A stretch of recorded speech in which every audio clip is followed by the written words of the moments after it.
Hello and welcome to QuestLore, a family Lorcana podcast where each and every week we come and talk to you about all things Lorcana. I'm Matt. I'm Malcolm. I'm Matt. And I'm Jen. Okay, let's get started. So, it's been a week since the last time we talked. During that time, Worlds happened. Yeah. We did some regular playing, so let's just talk about that first and get that kind of out of the way. We did our regular league on Sunday night. Emmett, why don't you start us off with what you played? I played aggro. You played aggro? What colors? What color is that? I forget. It was a long time ago. It wasn't that long ago. I don't remember. I kind of forgot how I did too. It's okay. So you played Sapphire and Amber, Sapphire right? and Amber. Yeah. Because you wanted a puppy in your deck, right? Because you had watched Worlds and we saw a deck with a puppy in it and you're like, let's play that. How'd you do, Emmett? Terrible. Terrible? You lost all 3 games? Yeah. I thought you had won a game. I thought you Yeah, won he had as well. won. Oh, I won one. Yeah? I did. Uh-huh. Think so. Yeah, I did because one guy was too distracted watching TV. Yes, we had the championships on while we were playing. Malcolm, how about yourself? I lost. All of your games? Yeah. Yeah? Well, technically I went 1-0. Because you had a bye. Yeah. Yeah. That'll do it. Jen? I went 1-2, I think. I know I ended up going 2-1. Yeah. I was playing Ruby Amethyst. It just so happened the last round the other guy was playing Ruby Amethyst as well, and his was tech to beat my Ruby Amethyst, so it's like, oh, okay, so that didn't work out well for me, but oh well. At the same time we were watching championships, I think like the final round started after me and him started playing and like ended before we finished. It was like super fast. Like that was the big story of what was going on this weekend, was the championships, was the world championships. I know I watched a bunch. I'm not sure if you guys watched very much. I watched quite a bit. Malcolm, Emmett, how about you guys? I didn't watch any of it. I just played on my phone. Pirate Piglet won the World Championship. Oh yeah, I forgot about that. Did it? Yeah. Okay. But he beat Oswald, so. That's true. It's okay. Yeah, DKP ended up winning. Congrats to you, DKP. Congrats to him. He got that 1-of-1 gold Mickey, the championship trophy. Wasn't he like the creator of some sort of deck? So he's the one that definitely popularized the Shark Manor list of red-blue. So that's the one that just is, let's ramp really quickly, throw some manors down, be prepared your board, and I'll just defend my manors. Or I'll play out a shark and he'll eat all your characters, so you can't attack my manors. So he's got that list running around. That's what he was kind of built his reputation on. That's all we'd ever actually seen him play. He brought that, of course, was one of his 3 decks for the triple deck format. He also brought a purple steel broom deck, which left... Which, man, I think a lot of people are going to be trying to play brooms.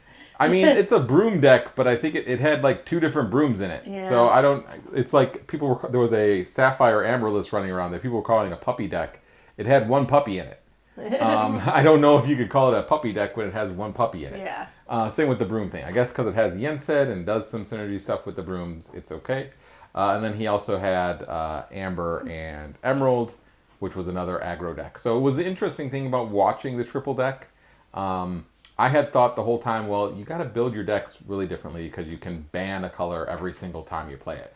And that's exactly what these guys did. It seemed like steel was what everyone was banning most of the day. that was the big goal, just ban steel by a lot of players, was ban steel. Some other ones were like, we'll ban the blue decks. Yeah. So that there's no control decks and we can kind of go fast.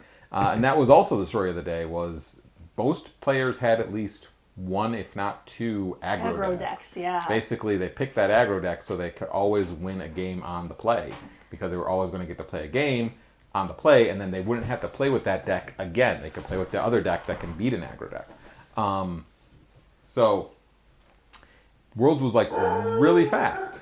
Oh, our dog has seen something and she's upset. The neighbor's watering his flowers. Oh, how dare How dare they? How dare he? Anyways, So it was a really fast kind of championship match, especially that last 5 games. It went really quickly. Wow. Yeah. That's They were my type of playing- Lorcana. They were playing really fast. I was expecting the best of 5 to go on for like 2 hours or something. Yeah. Instead, it was like over in 30 minutes. Yeah. Right? So, Like so fast. And I think because like so many of these events in the past, I feel like everyone was playing control decks. And so it was all about controlling the board. And so I think everyone went in trying to play against control decks. And then it turned out everyone was playing aggro. I mean, everyone bought a control deck. And then two And aggroes, then it seems possibly like. either 2 aggro decks or a steel deck and another aggro deck. steel It's like it was kind of weird to watch. I kind of made me not want to see it again. It turned me into not a fan of that format from a watching perspective because I found most of the matches to be uninteresting. There was no cool plays. It was just okay. So he wins. There were a couple moments where you're He like, got 2 manners out. Yeah. There's nothing that the other opponent can do. Oh, Okay. he played 2 Pirate Piglets and 2 other ones. And 2 daisies. Yeah. Like there's game. I mean, there were a couple times where someone top decked a Sisu. Yes. And I'm not saying like that isn't an interesting play because you're top decking. Some people will say, well, that just is luck, right? They happen to top deck what they needed. But like in some of these decks, you're filtering through like half your deck. So you're leaving, because you haven't found a Sisu, you've left ones there to find later. So there is some skill with that. It's not all just top deck luck. But, that was like one of the most interesting games of the triple deck format. I think if they were to run it again, I would say just remove the banning thing. You have to have 3 decks, except representing all 6 colors, but remove the ban piece. That way people have to worry about specific colors, because people were building decks where you didn't have to worry about steel. Yep. Where you didn't have to worry about a certain color. You built it so that you removed that weakness. I say forget about the benching thing. It's still 2 out of 3. You have to use at least 2 of your decks, but your opponent can't bench anything. I think that would make for a more interesting tournament in the future. So we'll see what happens with that. The first part of it, the super sealed. The problem with these last 4 sets is there were a lot of evasives. And so there were some people that had like 12 evasives in their decks. And so they won. Yep. Because they had 12 evasives. I mean, that probably had the best match of the day was the Frank Carson versus Zan Syed match. Like there was the second game, like Zan looked like he was in trouble, and he was able to do something where he got like 14 lore in a turn. Where That's always fun. Playing Forest Duel, it taps all them, or not Forest Duel, I think it's Restoring the Crown, right? It taps all your opponent's characters, and now you get 2 lore for each one you banish. Like he looked like he was completely out of it, and somehow was able to math his way into a victory. That was a really cool one to watch. It definitely showed a lot of strategy, but the problem existed that a lot of the other games, it was, oh, well, this guy got his evasives out. Oh, and now he's got big characters out, and you used up all your removal to get rid of their evasives, so they win. It was like a foregone conclusion pretty early in a lot of those games. So I think if they were to run it back, my suggestion would be to do draft, because that's more skill intensive. 100%. Everyone has access, or at least your pods have access to the same pool, right? So you do draft, and you don't ban the decks for the triple deck format. Everyone plays with their decks. That way they can't build decks where they don't have to worry about a certain color, Sure. right? If you want to have that color get rid of, you have to basically lose to it, and then you don't have to worry about it anymore. But you still have to play against it. You still have to plan for it. So that was my thought. It was still cool weekend to watch everything. The casters were really cool. Yeah, Casters they were great. They did a great job. Baker especially, always top of his game. He's also a really competitive player. I think that helps with some of the casting. Yeah. Brandon plays quite a bit. JDZ, Rebecca I've seen him play. plays. Rebecca plays a little bit, right? But they're not at the, like, Baker Not is at the- actually a more he's a competitive player, Like, yeah. if he wasn't casting all the DLCs, he would have gone and competed in the DLCs, right? And while the others probably would have too, like, I know Baker has topped like their creator content tournaments. I've seen Brandon play; he's okay, and I've seen JDZ play a little bit on stream, but he's not competing in a lot of tournaments, right? So I think Baker adds that little bit of edge. They all did great, but Baker just has that little bit of experience, I think, going into it. He's just, and I mean, they're all great personalities, but he just seems to have a natural talent for it. I mean, he's a former actor, Yeah, right? Like so he that was makes doing, well, sense. maybe still acting, acting, voiceover artist. I know he used to do like a bunch of stuff for like Universal's haunted house stuff and things okay. like that. So he's done some actual professional acting. So plus he had an awesome cape. So He did. kudos to him for that. We always love a good cosplay. Yes, good capes, good capes.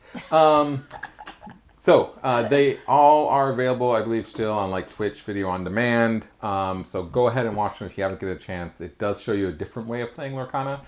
So go ahead, give it a watch. It's fun to see.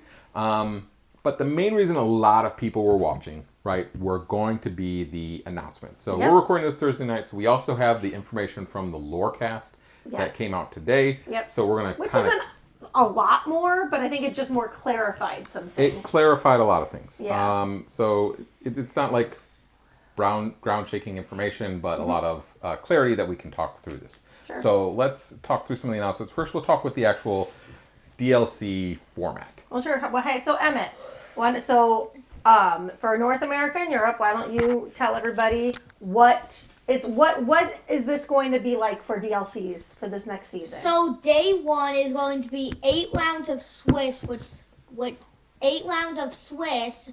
I have no idea what that stands for. Yes, you do. Swiss just means that's how players are matched against each other. Yeah. So, like, people who win will play other people who win. People who are 2-0 will play other people who are 2-0. Okay. And it's everybody's favorite, best of 3. Yep. So the 2-game format, that is one of the big announcements that they made. Yeah. That the 2-game format is now nixed. There's no more 2-game format for big events. So that's for both set champs and DLCs and any big events. So for League, if if stores really want to still do 2-game format for League, they're welcome to. But that's definitely a big change, and I think a welcome one. Yeah. Malcolm, what do you think about the 3-game versus 2-game format? Yippee! That's it? And then day 2, there's going to be 4 rounds of Swiss, and it's best of 3. So there's no cut between day 1 and day 2. It's 12 Yes. full games that you can play. So in season 1, basically you just play day 1, and then they cut to the top 32 after day 1. Now they're allowing for more gameplay, so everybody now can play 12 rounds. So that way, even if you only go, maybe you don't do great, but you do pretty good on day 1, and then you go 4-0 on day 2, then you might still make it. So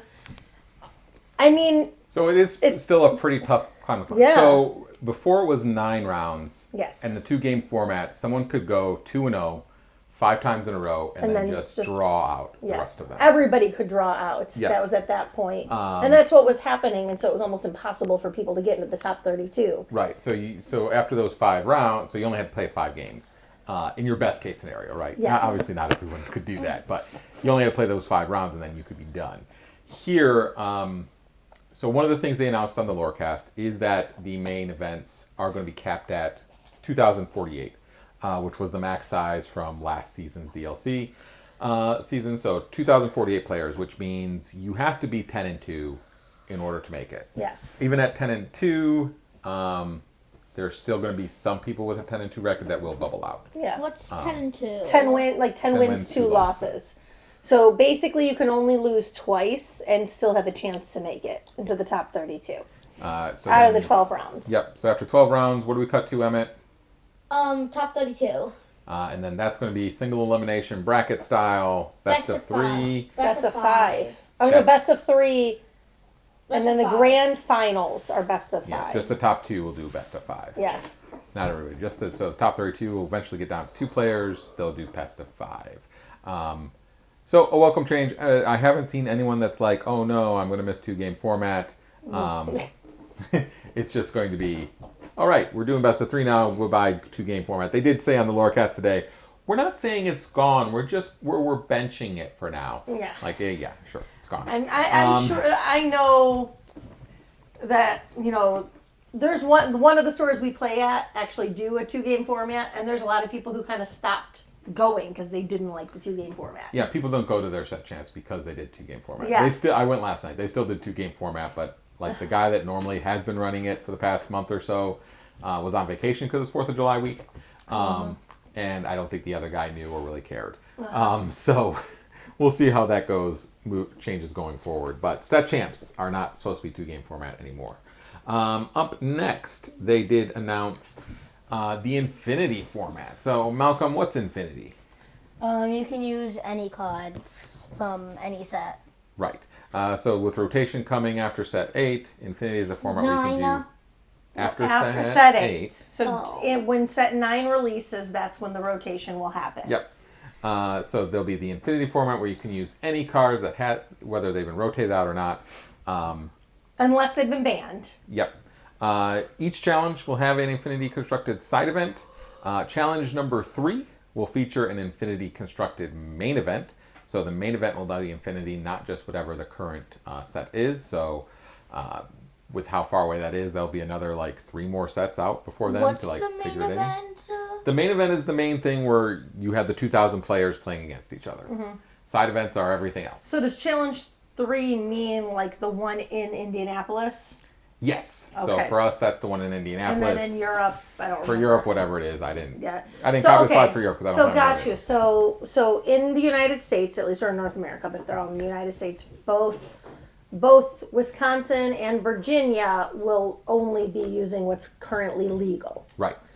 But then Indianapolis is going to be Infinity. Correct. Making it even harder to get those tickets. Sure. Well, maybe. We'll see. We'll see. Then Infinity Constructed will host a separate ban list. So right now the ban list for Lorcana consists of 2 cards. It's Fortisphere, it's Hiram. You can't use those in regular core constructed. And Old Bucky. Well, Bucky's been errated. So Bucky cannot be like, unless they make a special rule, Bucky just doesn't exist. Like the old Bucky does not exist, period. It's not banned or anything. It's just, it doesn't exist. It's been errated. It's been changed. So there will be a separate ban list for Infinity. Who knows when they start Infinity, they could come out with a ban list and say, nope, Hiram and Fortisphere banned right off the bat. They could leave it, and then they have one Infinity tournament and like, oh, nope, there's still a problem. They're back on the menu, boys. So we'll see how that shapes out. But it is nice to see they are providing some support beyond Infinity Weekend coming in December. Yes, which do we have a slide about Infinity Weekend? No, because that was last So month or whatever. for Infinity Weekend, it'll be in December. Oh, hi Daisy. Emmett brings a cat. Hi baby. So for Infinity Weekend, in December, local game stores will hold an Infinity event, and there will be a way for people to get that beautiful new art, whole new world card at those Infinity events. Yeah, a non-hollow version of it. It sounds like it's just going to be a participation card. Like each store is going to get 40 of them. Good, because then I will instantly put those into my deck. Yeah. In your Infinity deck, sure. That's what I'm saying, into my Infinity deck. Speaking of that whole new world card, I don't have a picture of it, but the people at they really hooked up the players with swag for the championships. They got not only the whole new world card, they got whole new world sleeves with that art on it. They got a whole new world binder. They got and what do we want? a freaking whole new world pin. Whole new world pin, and it's so pretty. There's I want it so bad. One thing, really, one big thing that I've been like, I gotta get them all, and that's the pins. Yes. And up till now, no problem. I've gotten them all. Even the really hard to get ones. Yep. I've got the brave little Taylor pin. I've got the first anniversary pin. We have an amethyst pin that came on the little Maleficent tag that the press got. We've got all the ones you could get from the organized play kits. But now they put this thing out. the D23 one. Yeah, the D23 one. But now they put this thing out. And there's only like probably 50 of them out there. And maybe more. Maybe 100. 100 is probably a realistic estimate. Because all the players got one, like the casters got one, the employees that were working the event got it. So there are a few out there, but that's like I saw one, it gets sold for like $400. I'm like, I can't spend $400 on a pin. Maybe they drop in price someday, but that's just really annoying. They did say their plan was to only give that during that event, which is annoying because originally that was supposed to be like a thing where everyone goes. I'm sure everyone would have gotten one of them, but nope, not getting one. That's the only one that really irks me. But they also got some cool jerseys. Hopefully those go up something similar. Like I know those said Worlds 2025 on it, but hopefully something similar goes up on like the prize wall, or maybe they actually start selling some Lorcana merch that people keep saying, "Take my money, I will buy this." We'll see. Hi, Daisy. But anyways, they got all that stuff. Maybe they can send those out for like the winners on Infinity Weekend when people hold events. That would be a cool thing to do. Please. But it doesn't right now. It doesn't sound like it. So we'll see. They announced Infinity stuff. They announced the changes to the constructed stuff. And then they went ahead and actually showed off some of the cards you're going to be able to win as part of the challenges. So the first thing is Pegasus. Baby pig. So this is Pegasus Gift from Hercules, the one-cost evasive one from a few sets ago. Going to get a reprint. Right. So this confirms that the Pegasus from, I think it was set 4, gets a reprint in set 9. Which Malcolm's happy about because he plays that card sometimes. Yep. So this will be the card everyone gets as a participation. So this will be the sort of easier one to get out of all of them. This will be the easiest one to get if you're able to go to a DLC. Yes. Up next, if you win 5 rounds, you get Mulan charging ahead. This is from the most recent set. She doesn't see a lot of play now. However, we've got rotation coming. Who knows what we'll need to play. She can challenge ready characters. She can challenge evasive characters, a 3/3, but a 4-cost uninkable. Makes it not great. But maybe with the removal of a bunch of other cards, the Mushu kind of challenge deck becomes more relevant, and this could see play with that. If she had Rush, that would be great, but she just doesn't. She only has Reckless. Yeah, but if you played her with the other card that gives cards Rush. Yeah, that's just a lot of setup, Yeah, right? I know. So it's really hard to get. Plus, Peter Pan Shadow isn't Ruby or Steel. Peter Pan Shadow won't be around anymore. Right. Oh. Until we know what cards are being reprinted, like it's really hard to plan. So Yep. older cards do become more relevant. Not older cards, but the cards from these last 4 sets will need to be reevaluated depending on what cards get reprinted. Yep. And then if you get into the top 64, you get Simba, Pride Protector. This is the Shift 3 one that when it's exerted, you can ready your other characters. So this one has a chance of being, like out of all these cards, this one has a chance of being the most meta relevant after rotation, because this is a really powerful ability. So there is a chance that he sees some play. So that's what you get through top 64. You're going to have to go, you probably want to make sure you're going 9 and 3 to get Simba. And that will put you in the top 64, depending on tiebreakers and how they kind of handle that. If they're like super strict on tiebreakers, it's only the top 64. And if you bubble out of that will probably hurt a lot. So I wouldn't be surprised if they give it to everyone that is basically 9 and 3. That's what you have to do to get this card. If you make it to top 32, you get Elsa. She's so pretty. This is the 7-cost Elsa that freezes like 1 character instead of the 8-cost one that freezes 2. So I think you can pretty much bank on the big Elsa from Series 1 not getting a reprint. Yes. Also get if you make top 32, you get the Elsa Ice Maker Challenge foil promo card. Unfortunately, it's not a real Ice Maker. It's not like Yu-Gi-Oh! Where they give them air fryers. Instead, you get a card. You guys probably never saw that. So I did. What? a literal Yu-Gi-Oh! Tournament, like the top prize was the person, like a big tournament, they got an air fryer. Was their big prize. People have been making fun of that for a while. So the fact that top 32 gets Elsa Ice Maker, it's like you get, oh look, we get our appliances too. Top 16 get an Elsa playmat. I bet that thing looks gorgeous once you get all the foil on it. That's so pretty. Top 8 will get that gold Mickey Mouse Brave Little Tailor. They've given out I think less than 200 of them at this point, so they still have enough to give out for the next season, essentially.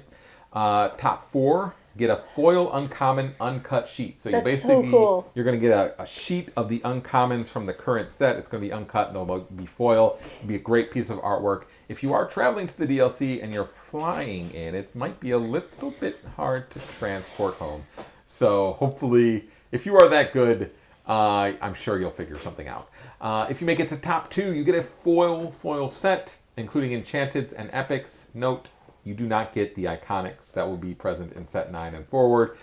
So if you want those, you got to do it the old-fashioned way, like all of us, and open up an ungodly amount of product. I can't even imagine how many you'll have to open to get one. So many. Well, let's be real here. The odds of pulling an enchanted is 1 every 4 box, and since they're Layla, maybe it's every 2. Maybe it's every 6 box. Well, people are estimating, we don't know for sure, right? People are estimating that it's going to be possibly 1 in every 4 cases, which is 1 in 16 boxes, the way they're talking about it. Yeah. If you make it to first, you get another uncut sheet. It's a foil rare uncut sheet, so even rarer cards, another beautiful piece of art, I'm sure, and the Disney Lorcana trophy. Actually, I'm looking at this and thinking about it. The fact that if you win the one that is present for Fabled, that means you're getting all the reprints foiled and uncut. So you get all that Chapter 1, Chapter 2, all those old cards in a sheet. That's going to look pretty cool. Yeah. So you get all that iconic artwork from the first set. So that is your prizing. They're also going to have the prize wall comes back. So you get playmats of the Mulan card. Playmat of the Simba card is going to be available. Non-foil promo cards of all the 4 cards that will be for the champ prizes. So Pegasus, Mulan, Simba, Elsa, all there. You can also get non-foil promos of the Dragonfire from Series 1 and the Let It Go from the first set, which is nice because this was not, the Elsa one was not available as a non-foil card for people to just be able to get, except for in China. So there is a way for us to kind of get a copy of that for our collection as well. And then, pin. And then they have a hat and a pin of Elsa. Also, they From did what I- say yeah, from- this is a new hat. It looks exactly the same as the one you have. It does look the same as the one It we does. have. They said they might. It says if you look closely enough, it says design not final. So they did have a new hat on Worlds. They had bucket hats. Yeah, I saw that. Everyone was wearing a bucket Never hat. mind. I'm okay. You're anti-bucket hat? He does. They neither. They do Anti-bucket not hat. like bucket hats. Interesting. What's bucket hat? You know, like the ones that kind of have a rim all the way around. Oh yeah. No, I'm a baseball cap guy. Yeah. I don't understand. Hats don't fit my head, so I've never been on any team. Anyway, what do you think about those playmats, though? Playmarts are nice, but I mean, with 5 cards I want to get copies of. And a pin. And a pin. The pin is the most important thing. It's like, how Even many with can all we get 4 I to? know. Even with all 4 of us going, Yeah. we hopefully, because last year when we went to 2 DLCs, so Matt and I went to Chicago. I actually was not a participant. I couldn't get a participant. Matt was a participant. I was an attendee. So I actually got more tickets than Matt did because I played all the side events both days. And we ended up getting enough for both of the cards. I think we got multiple. I think we got a couple Or of, like 2 of each. 2 of each. So one we could keep, one we could sell. Yeah. But then when all 4 of us went, the goal was getting enough tickets to get a mat. So, I mean, the order will be, let's make sure we get the cards and the pin first. Pin's number Pin 1. first, Cards then cards. 2. And then if we are still goofing around, we'll get the playmats, right? Yeah. But that's I a mean, lot. last year we just sold the playmat for like $100 or something, or $200. $500. $500 really Yeah. for that? Was it the Rapunzel one? I forget. Cinderella. Oh, the And Cinderella if you think playmat. about it, there's the a good cards were chance. 100, weren't There's a they? good chance we will get a Mulan foil. At least one of us probably. Hopefully. Win I can 5 hope. games. I can hope. Yeah. I feel like I might be able to. I mean, wait, how many games did we win last DLC? Didn't we both go 5? It's really hard to say because they were 2-game formats. Oh yeah. Who So it's all about knows how points. much we would have done based on it, right? Yeah, that's why I went So- 1-1 like 7 different times. Yeah. Exactly. Like, who knows if we would have won that 3rd game or lost that 3rd game or what. So it's a completely different system. So it's really hard to judge. And we based don't on know that. what the points are going to be like. Oh, I assume it's going to be the standard one where if you win, you get 3 points. If you tie, you get 1. How are you going to tie? You could Run go the to time, times. intentional draw. But that's the thing. So then, but see, I'm wondering if it is. What if it's 3 points if you win, 2 points if you draw, 1 point if you lose. So I think they're just going to base... So that way it's 4 points for every game, no matter what. It's either 3 and 1 for a win. I don't know. That would be a a big change to like how they... It's already a big change, going from 2 game to 3 games. So. I know, but there's already a system in place for 3 game. Like the point system has already been in place for 3 game on their apps and everything. Like to change the point system only for this would be a little weird. Yeah. Right? Because we play 3 game every week, and that's how the points work on that. Oh, okay. Sure. I see what you mean. Yeah. Okay. Hey guys, I have a question. Yeah. Sure. So what happens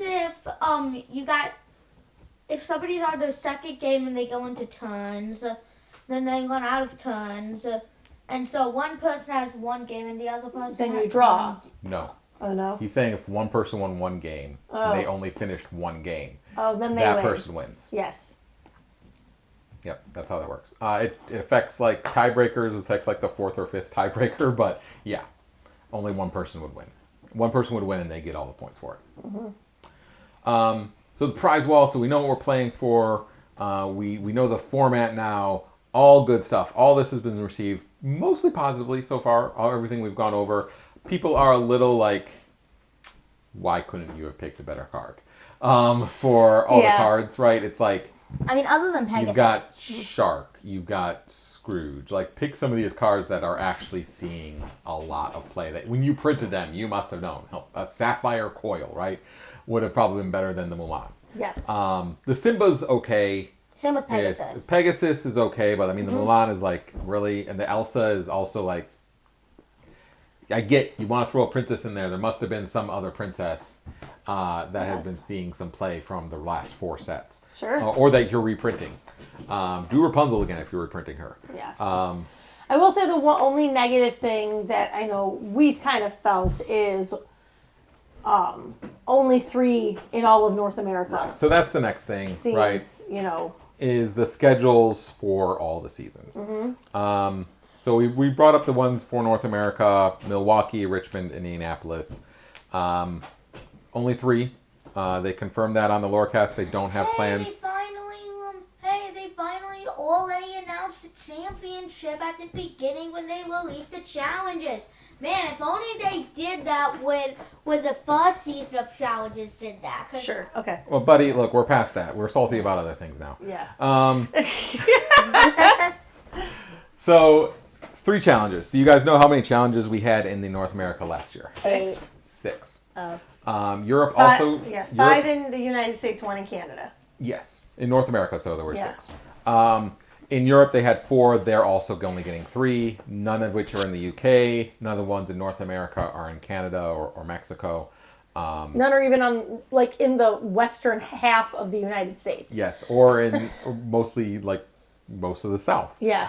Right. It's all kind of centered around a mostly Midwest. Richmond, Virginia is kind of East Coast-ish, kind of South. It's like more in the middle-ish. For us, we live in Michigan. So when I saw these, it was like, awesome. We can drive we probably could get to all of these We if could we really probably wanted drive to all 3 of them if we really wanted to.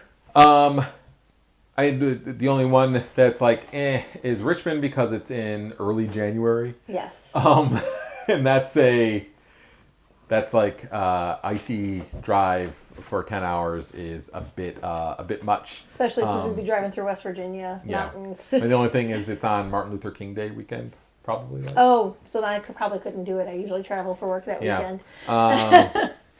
So Richmond, right, is you've got there where you're going to some place that's mountainous and icy in January. People have been giving weather reports on the places like, hey, Milwaukee's okay. Don't think it's going to be super cold in October. It's probably actually pretty nice. You probably got nice fall weather. You're probably going to see some colors on the trees and everything. As people that live in Michigan, that's a cool thing to see. You're all going to go to a city, so you won't really see much of that because you'll be in a hotel room in a city. Yes. And being locked in But a I mean, room. driving. If you're driving driving at all, or if you're even the drive from the airport, you probably will see stuff if you are flying. And Indianapolis for us is 4 hours. It's in the summer. Like as long as we can get tickets, we're going to that one for sure. That's not Martin Luther King weekend. No? Okay. It was around there. Could have been the next weekend or that weekend. Anyways, when I first saw this, like, awesome. This is good for us. But I was waiting for another slide with more dates and more places. Yeah. Because without a doubt, North America, United States specifically, is most likely their largest market. And to reduce in half the number of challenges seems foolhardy. Now they are expanding into Brazil, China, Japan. They did one in Australia before, so that's like the same amount. They're doing like a special qualifying event in New Zealand as well. Aren't they doing that. 6 in Asia? Yes. So they're doing... Well, it's a little weird. The schedule in Asia is a little strange. It's so like we've 2, got the 2, and schedules 2, right? for everything. So Yeah. Asia, so they've got 4 in the sea area, 3 in... Oh no, they must have. So they must have 3 in China. Like this thing's like really weird to look at. Right, but they must have 3 in China because it's first place per challenge plus the first place at the championship, so that's 4 total invites. Yeah, and I think the next one is supposed to be Japan. Yeah, that's supposed to say Japan, not China. Yeah. It said Japan on today's. Yeah, they fixed some of it, but I wasn't able to get the new one for today. Okay, so then the second one's supposed to be Japan, which is supposed to be 2 challenges, and then the championship, which is 3 total invites, and then C, which I don't think that's right. I think that the C was another only 2. I think that's a mistake. Yeah, I think that's supposed to just say 2 on there as well. But yeah, that's 6 over in Asia. Same number as you're doing in North America and No, Europe. that's 7 in Asia. But see, I think that's wrong. I thought it was 2, 2, and 2. I thought it was 2 China, 2 Japan, 2 at sea when we were watching it earlier. I don't have the right dates, but it's almost as many over in Asia as there is in United States and Europe combined. Which is disheartening. I mean, yeah, you got to grow there, but to do it at the cost of the people that have been That grew your brand. And grew it and like have been supporting this game for the whole time is really disheartening. And so they did talk, and so the reception to this has been mostly negative. Events. Oh, there's other events going on. Like it's not only we'll this. get to that. So when this got announced, it kind of put a sour on the rest of the gameplay from championships. That's what everybody was really talking about. The rest of the matches found like non-entities. I think also adding the triple deck piece to it and the issues I talked about with that, adding that to it certainly didn't make things any better. That the matches weren't that interesting. And so really this kind of, not saying they weren't good matches and the players were phenomenal. It's just that it wasn't like, oh, here's a really great thought out play. It was more, I'm playing my cards really fast and going, right? It put a damper on the whole thing because everyone's coming to realization that it is going to be so much harder to get to these things. A lot of people are like, I'm going to have to spend more money to travel, or just saying immediately, well, I guess I'm not playing Lorcana for the next year. Competitively, at least. Competitively. So that was a lot of the thought behind that. So they've had basically 4 days since then to kind of deal with a giant storm of questions of why and why and why towards them on the internet. So if you go into Discord, Twitter, Blue Sky, you just have them, you see tons of posts of people like saying why, asking why, saying why this is bad, saying all this kind of stuff. So they had their lore cast today. And they let the storm rage on.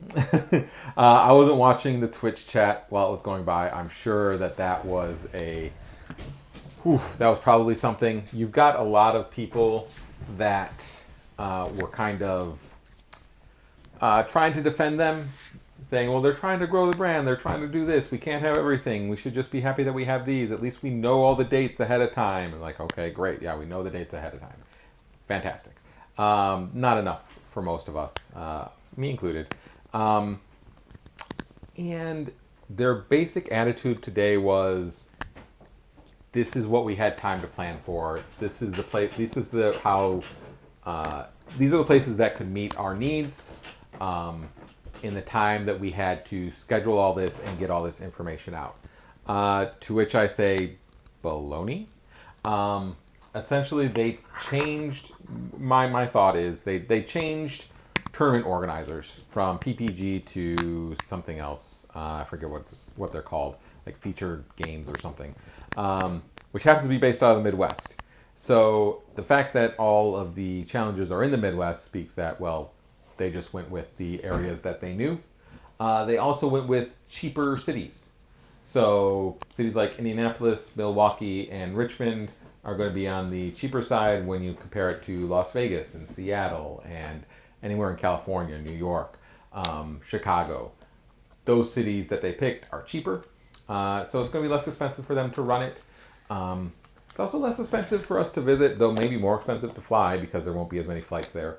So it's kind of feels like they didn't want to spend a lot of money on this, as I don't know if they're not sure the game will support it still, which is maddening considering the kind of fervor that was there for the first season of the DLC. So that was their talk during it. They were also talking about, for those that like to play competitively, there are other events that people are playing, right? They've got events that they are supporting. They did mention they are looking to have other paths to get an invite to the Continental Championships. Some of these third-party organizers that maybe they can have people that win those bigger tournaments also get invites to the championship, which would help for the area thing. They did say they're looking into it, so they're not guaranteeing it. They're not saying for sure that they're going to do it. Apparently the tournament organizer from Ravensburger is going to be on the Lorecast next week to answer some questions. They did answer some questions today that the cap will be 2,048 at these DLCs, which means that they will be able to have essentially, I believe it's 4,000 less people playing at DLCs this time around than they did last time around. So a lot less people, but people will still be hungry for tickets. So tickets go on sale July 16th. So make sure you know what you're doing. Yeah, for sure. Be prepared to click that refresh button, click those mouse buttons. Deal 11 damage to everything. They should nerf, be prepared, and instead of just killing everything, should be do 10 damage to everything. Well, what survives that? What if you give something that If you give the giant Mickey Mouse +1 resist. Give the giant Mickey Mouse +1 resist. Mm-hmm. Sure. Maybe. You're thinking. So they did give us some more information, but then they also tried to say, but there will be more events in 2026 because they're going to time it better with rotation so that it's starting immediately after rotation. I mean, the first event for North America is in October. Rotation happens at the end of August, beginning of September. So it's like you're almost there now. So yeah, you're going to have events at the end of 2026 because that's how it works. So I don't understand how they thought that would be something that would be comforting to everyone. I don't know if we all thought that, well, you're going to wait till Worlds again next year to announce this, and basically telling us that they'll announce it before then. That was not a comforting thing to hear.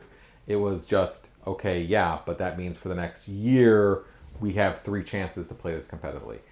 Maybe they're going to have other events. They are supporting some stuff, but over here in the States, usually all they're supporting is by letting you win the convention playmat. Like, we're going to Gen Con, and the winners of any of those things get a convention playmat. They're not going to be able to get invites to DLC. They're not going to get prizes on the level of a DLC with those promos and those cards. So it's all pretty disappointing. How do you guys feel? Boo. Boo. From the mouths of children, boo. So that's kind of the situation as it is right now. It's a little disappointing, you know? I think they should have a DLC Junior. That's another thing that people wanted, right? They want juniors division. They want if they want to do more casual players and cater to them, then have some more casual events, right? They mentioned in the Lorecast that when they were putting it together, they just wanted something that people could get together and play. They didn't envision this competitive thing.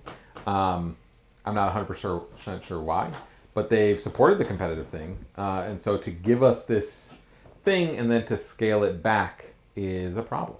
You know, we want to be able to play, and we want the play to matter to some extent, right? I love playing it, and I love playing like the board game pieces of it, the Palace Heist and the Deep Trouble. Those are fun. I love just going and playing with fun decks, but it really is annoying when I can't play when they don't give us an outlet to play competitively. Set champs have become almost a little too casual away from that high competitive stuff. It was really competitive set 3 and set 4 when it was only the top 4 getting that card, but now that it's top 8, it's made it less competitive. You get fewer people at challenges. And now it's literally everybody gets a promo. Yeah, and now everyone's getting at least a promo to even go. So I think we're going to see, we keep seeing less and less people going. We might see more when it becomes Maleficent for Fabled. But like the Jafar card this time, no one's playing with it. So it's become kind of disappointing that this is another card that we're going to play for in set champ starting next week that no one is actually using. So this is like the third or fourth card in a row, because no one's ever played Mirabelle, no one's ever played Hero, No one's ever played Scar.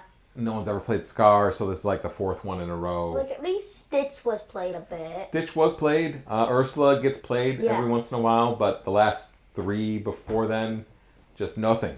No one's playing with them, and so this is probably the fourth one where no one's playing with it. Maybe after rotation there'll be some more, but right now, it's it's just another card that we just want the shiny version of, but no one's going to actually play with it going forward. So hopefully there's something. They've mentioned other events between set champs and DLCs. I just don't know. They're not giving us a ton of information, and their reasoning behind it was pretty useless. So, okay, we will now move on to our trivia segment. It's trivia time! Oh, yeah. All right. Jen had to step out, so it's just up to you two to make it through this one. Okay, You we got and this. me. We got this. So we'll start with an easy question. Who is the hotel manager of the Tipton in the Sweet Life of Zach and Cody? It's Dove Cameron's secret, the twin. Dove Cameron's secret twin. Yeah. That's her name. Remember? This is too much. What's Dove Cameron's secret twin's name? It's Maisie. Maisie Cameron. Yeah. Maisie Cameron. No. It's Mr. Marion Mosby. Crazy. Crazy. I know. Okay. Next question. What animated feature was named for the musical term that means the free development of a composition or theme? Oh, I know this. This is Melody Time. It's one of the ones where It's Encanto. No. one of the ones that's just a bunch of shorts. I mean, yeah. It's either Fun and fancy free. Yeah, it's Fun and fancy free Fun is a term for a musical term that means the free development of a composition or theme. That's what fun and fancy free. That's The a term. Three Caballeros. That's The Three Caballeros. I don't know. I want to say it's either Melody Time. You guys are thinking or- like way too old. Like this is the most famous one of those. Is it Fantasia? Yeah, it's Fantasia. Oh. But which Fantasia? Yeah. Fantasia or Fantasia 2000? It's Fantasia. No one's ever been like, Fantasia. I gotta play a Fantasia 2000. Hold up. No one's ever been, I gotta play a Fantasia either. All right. Lilo from Lilo and Stitch is Tiny Child! Don't scream in my ear. Fine. Tiny Child is not the answer. Oh. So Lilo from Lilo and Stitch is very artistic and goes through different stages of her art. What art phase does she share with the famous painter Pablo Picasso? Come on. Questing for 2. Haven't they gone over Pablo Picasso's art periods in school yet? Questing for 2. Questing for 2. Questing for 5. Questing for 5. I think those are art periods. Coming back from the dead. Coming back from the dead. I'll be eaten by a fox, then coming out of its mouth, and then the fox... Drawing goes to the sunflowers. Sunflowers. No. Oh, Okay. Self-paintings. No. It's her blue period. Picasso had a blue period. I don't care. Okay. That's like saying what's Cinderella's favorite color? Blue. Wrong. The correct answer was aquamarine. Name a fruit. A hot dog. That's $1 million.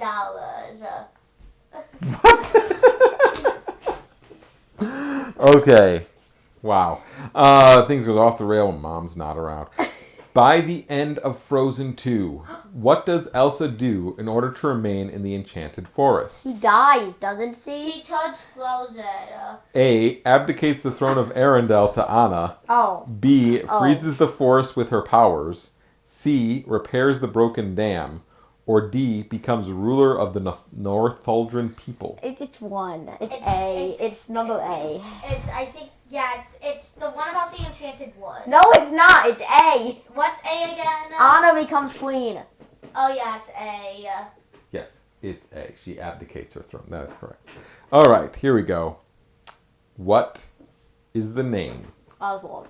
of Jake's pirate ship in the preschool TV series Bucky. Jake and the Neverland Bucky! Pirates? What is Bucky short for? Bucky. Buccaneers? Buckbeak. Buccaneer. Buckbeak? Yes, Buccaneer. Bucky or Buccaneer is the correct answer. I think Buckbeak is better. So do you guys think Bucky will be a location or an item? Or a character? Character. Yeah. No, I feel like it should be a location, so then you can put Bucky in Bucky. And you have him run into Bucky from Avengers. So not only are we Winter Soldier. getting Bucky from Jake and the Neverland Pirates as a location, we're going to have a Bucky that's playable that's going to go to that location. And then they've added Marvel films to And then Lorcana. there's gotta be another Bucky. Bucky. Alexa, tell me a Bucky. No. Alexa, stop. Please. No, we don't do that. Okay. We don't do that. Okay. I think we have reached an end to our show. I'll see if Jen is coming back and see if she has anything else she wants to add about her thoughts on the whole DLC bit. I think I already said all my piece. Okay. The kids are excited because we had a question. What is the name of Jake's pirate ship in the preschool TV series Jake and the Neverland Pirates? Bucky! Bucky to the rescue. And we started talking about if Let me Bucky see would the be card. we started talking about if Bucky would be a location or not. Let me know if Nothing you you guys would. didn't know? Not that you would have known. There was There was Bucky another should be Zach short and for Cody. Buckbeak. It took them a while to get the music one, longer than they should have. The music one. Yeah, which, Oh. yeah. They kept rolling. Fun and fancy free. I'm like, that's a musical term. And then the Three Caballeros was also a guess that they threw out. Like, So, what if Zelda, you just moved the computer. what was I supposed to do for the Lilo and Stitch one? What was I supposed to say? oh yeah, he didn't know what art period of a Picasso art period. I don't know either. I just said questing for I have two. no idea. So, anyways, that is our show for Yes. the day. Thank you so much for listening. Thank you so much for watching. We really do appreciate it. You can find a video version of this on YouTube with that information displayed on the screen, as well as our beautiful faces. Or if you don't want to look at beauty itself, because you are too ashamed of it, you can always listen to us on any podcast platform that you have. Please rate, like, follow, subscribe. You can send emails to questlorequestions@gmail.com. Feel free to tell your friends about us. Tell your local florist so that they know about the glory that is QuestLore. Thank you again, and we will see you next time. Big with the imaginary dragon full of